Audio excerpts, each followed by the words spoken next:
Notre histoire n'est qu'une suite d'événements incroyables. Chacun de nous peut en changer le cours. La plus infime de nos décisions peut influencer l'avenir de l'humanité. Et connaître le passé, c'est anticiper l'avenir.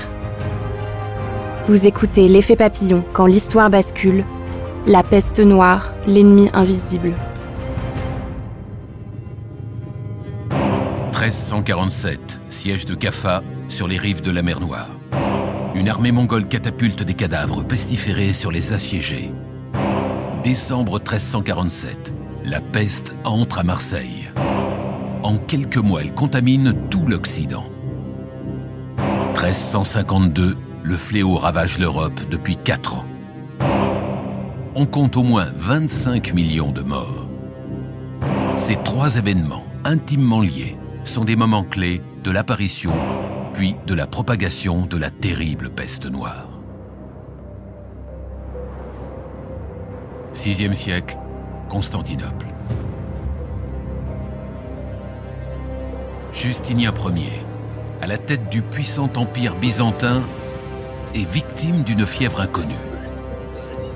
Rien, des gigantesques murailles de sa capitale à son immense fortune, n'a pu éloigner le mal terrible qui ravage son empire. Un fléau invisible qui tue un homme en seulement quelques jours est apparu en Égypte. Puis s'est répandu comme une mare de sang à travers les villes et villages. Rien qu'à Constantinople, on parle de 10 000 morts par jour. Les rues désertes de la grandiose cité sont submergées de cadavres en décomposition. Ce fléau a un nom, on l'appelle pestis.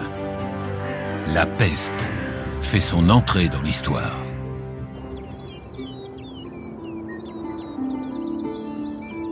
Début du XIVe siècle, Moyen-Âge. Depuis 300 ans, l'Occident connaît un essor sans précédent.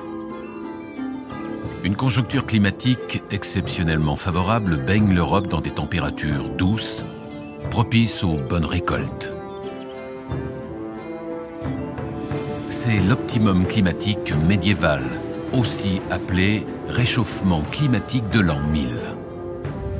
Les troubles des siècles précédents se sont apaisés.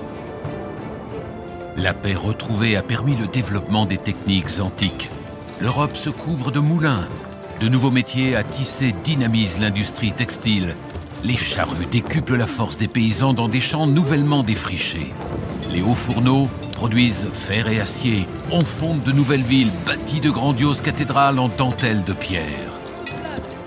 L'essor démographique parle de lui-même. Peuplée de 30 millions d'habitants à la fin du IXe siècle, l'Europe en compte environ 75 en 1300. Flamboyante et vigoureuse, la société médiévale du début du XIVe siècle est aussi vulnérable.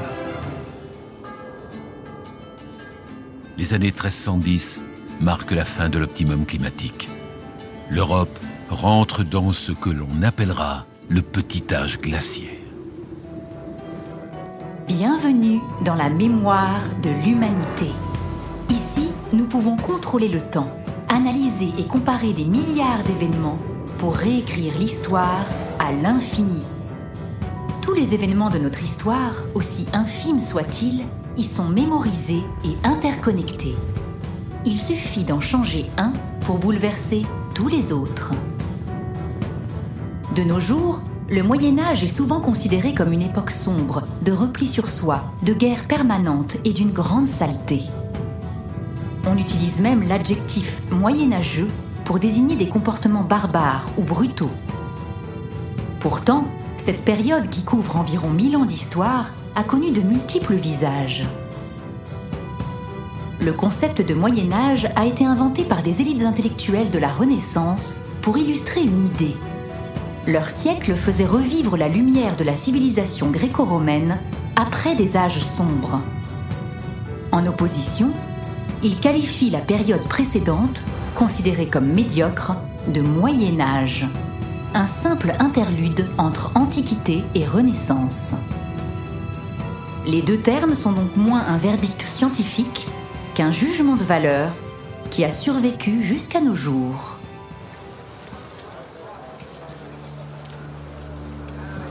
La ville du Moyen-Âge est un lieu de liberté, de savoir et de plaisir.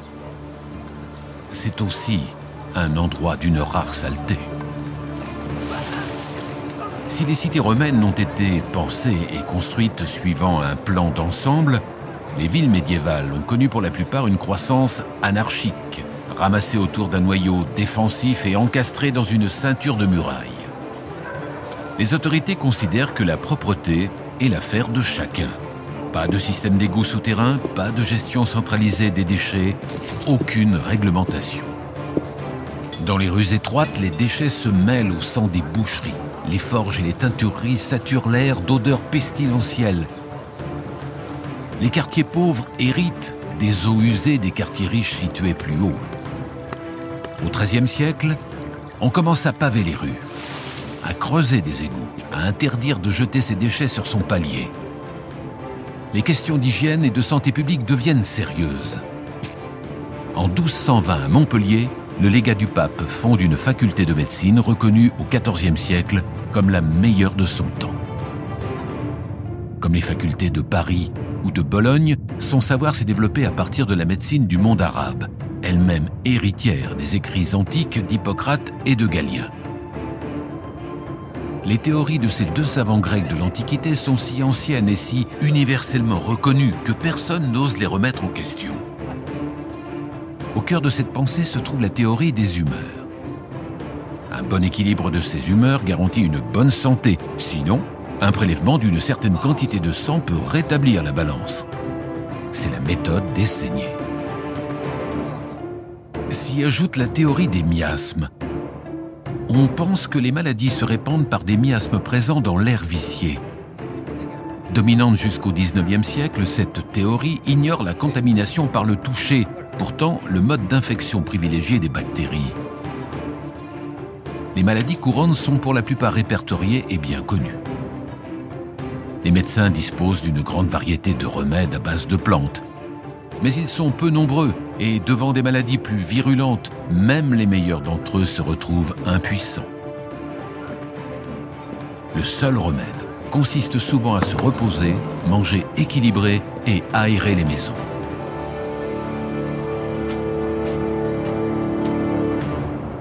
L'ennemi invisible.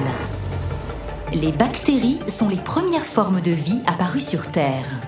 Invisibles à l'œil nu, elles sont présentes partout et se multiplient par division cellulaire.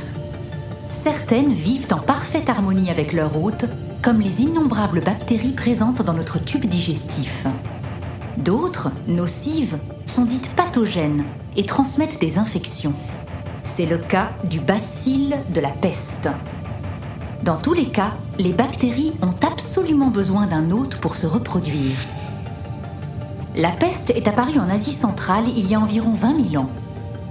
Son hôte est le rat noir et elle se transmet à l'homme par l'intermédiaire des puces. Plus il y a de rats, plus la peste se répand vite.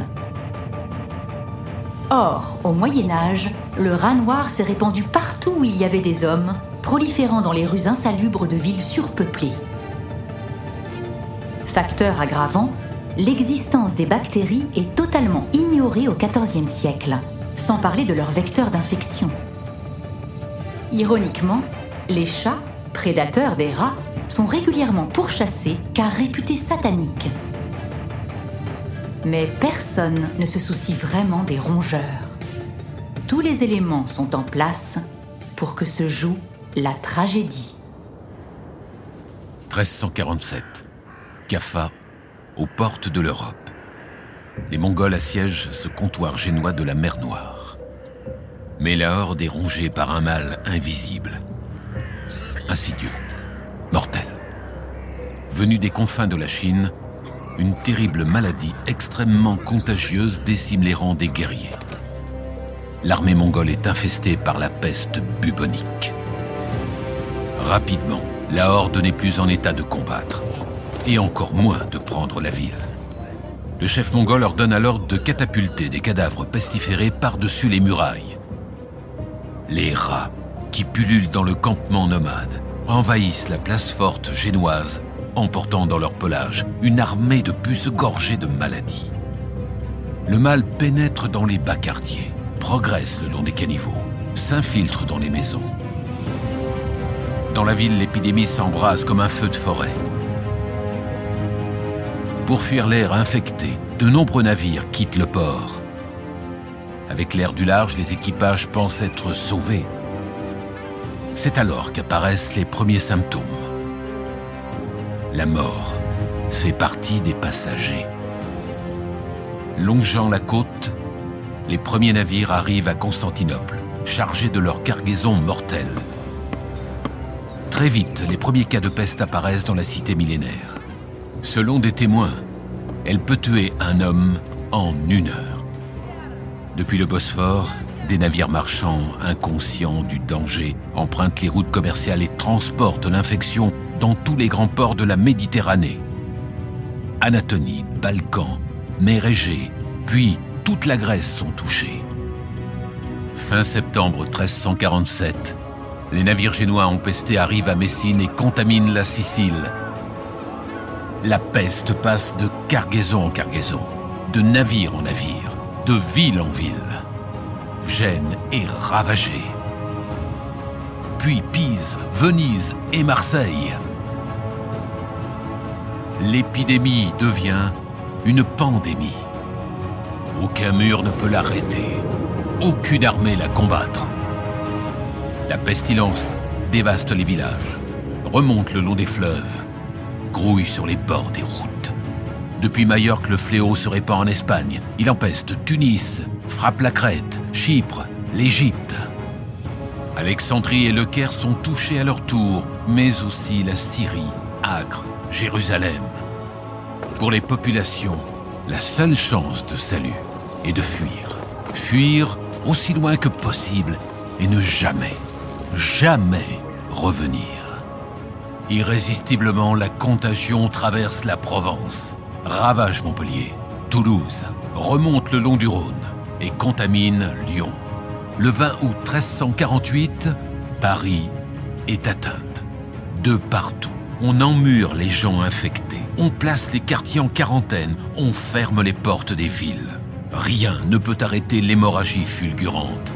Suisse, Saint-Empire et Royaume d'Angleterre sont tous rongés par ce mal incurable. L'Europe tout entière est bientôt infectée. L'humanité est en train de livrer un combat sans merci contre la bactérie. Et elle est en train de le perdre.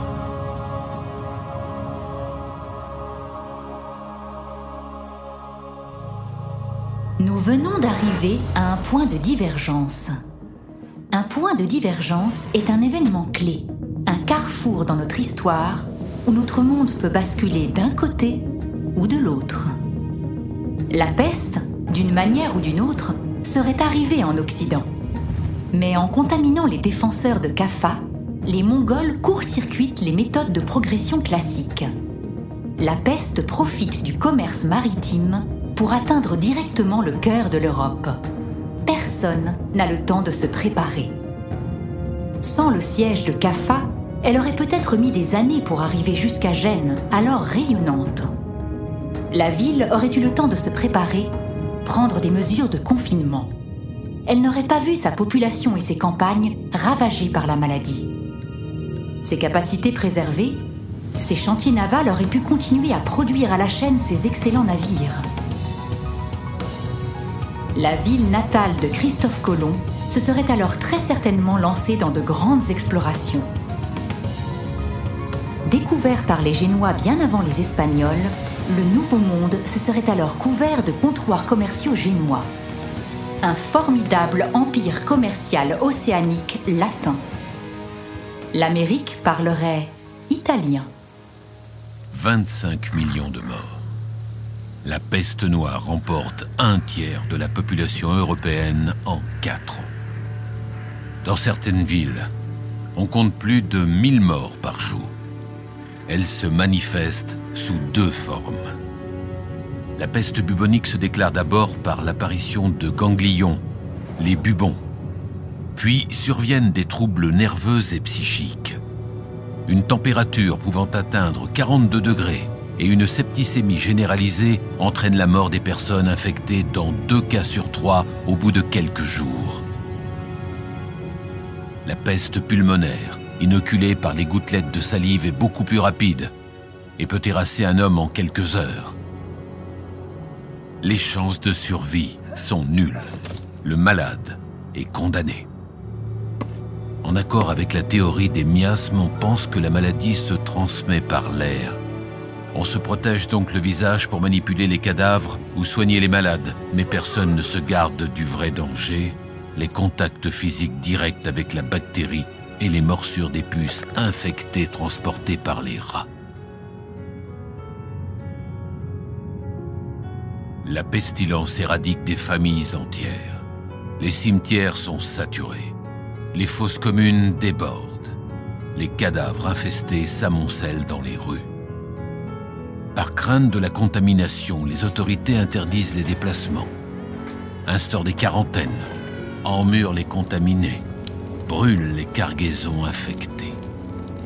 La population se calfeutre dans les maisons, abandonne les mourants, rejette les corps torturés dans les rues désolées. La mort règne. L'heure est à la survie. Les prêtres et les moines sont frappés de plein fouet. Suivant leur idéal d'aide aux prochains, ils sont en première ligne. Bientôt, il n'y a plus personne pour recueillir les derniers sacrements des mourants. Une véritable angoisse collective surgit. On commence à parler de punition divine, d'apocalypse.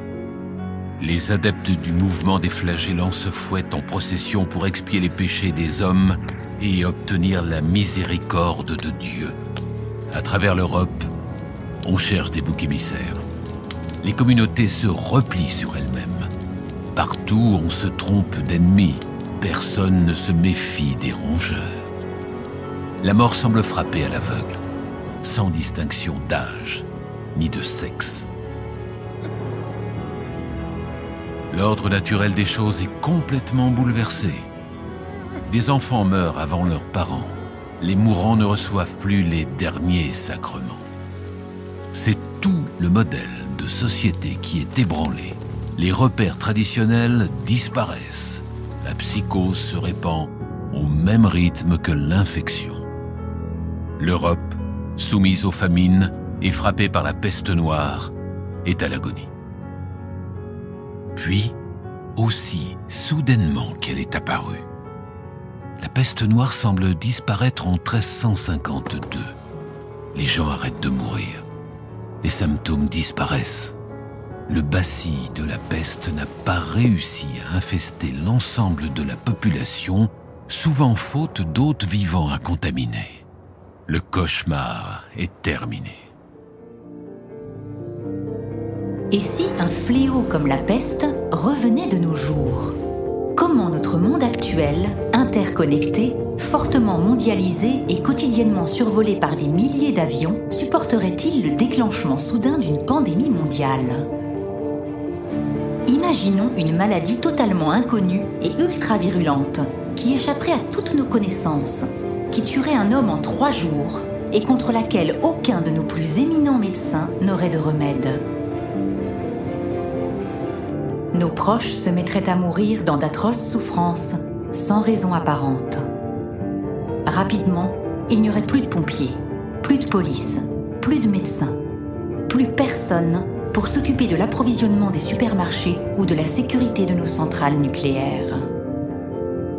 À pourcentage égal, ce ne serait pas seulement des dizaines de millions de morts, mais 2 milliards. Comment imaginer les avenues de Manhattan, de Pékin, de Rio de Janeiro?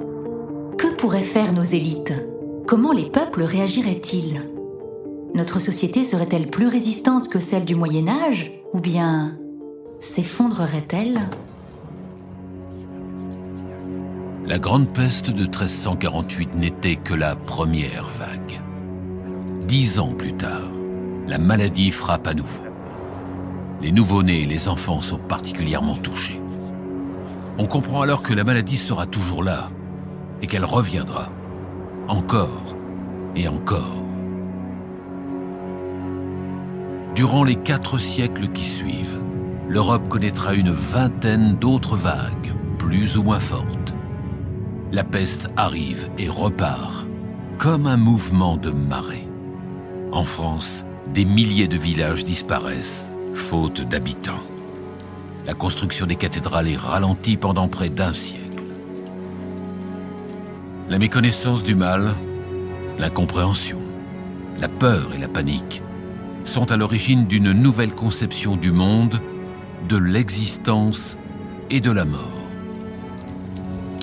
De nombreux tableaux de l'époque illustrent des cadavres décharnés, entraînant les vivants dans une farandole infernale sur fond d'apocalypse. On invente l'image de la faucheuse, la mort implacable qui emporte les gens par milliers, moissonnant les vivants comme de la paille. Le clergé, désarmé et impuissant, a été décimé. On forme alors à la hâte des remplaçants pour combler le vide. Mais on ne remplace pas une vie d'études et de prières en quelques années de formation. L'économie du XIVe siècle, privée de main-d'œuvre, est complètement désorganisée. Les ouvriers, devenus rares, sont chers. Les salaires explosent. Les champs sont vides de paysans. Les récoltes catastrophiques. Les seigneurs, privés de leurs revenus, perdent du pouvoir.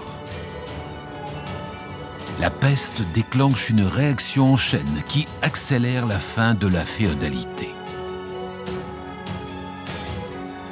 Jusqu'au XIXe siècle, on continuera à croire que la peste se transmet par contamination de l'air. Il faudra attendre 1894 et des dizaines d'épidémies meurtrières à travers le monde pour que l'on identifie la bactérie Yersinia pestis comme étant responsable. À l'heure actuelle, il est toujours impossible d'estimer le nombre total de ces victimes, même à plusieurs millions près. Loin d'être éradiqué, le bacille de la peste est toujours présent sur la planète et mute à chaque nouvelle occurrence. Personne n'est en mesure de savoir à l'avance à quoi il ressemblera demain. Mais ceci est une autre histoire. Le catapultage de corps pestiférés par les Mongols est l'un des témoignages les plus anciens de guerre bactériologique. Du simple empoisonnement de réserves d'eau aux lettres à l'anthrax, en passant par des missiles chargés de virus, l'homme a toujours rivalisé d'ingéniosité pour infecter ses ennemis. Or, une arme bactériologique est extrêmement dangereuse.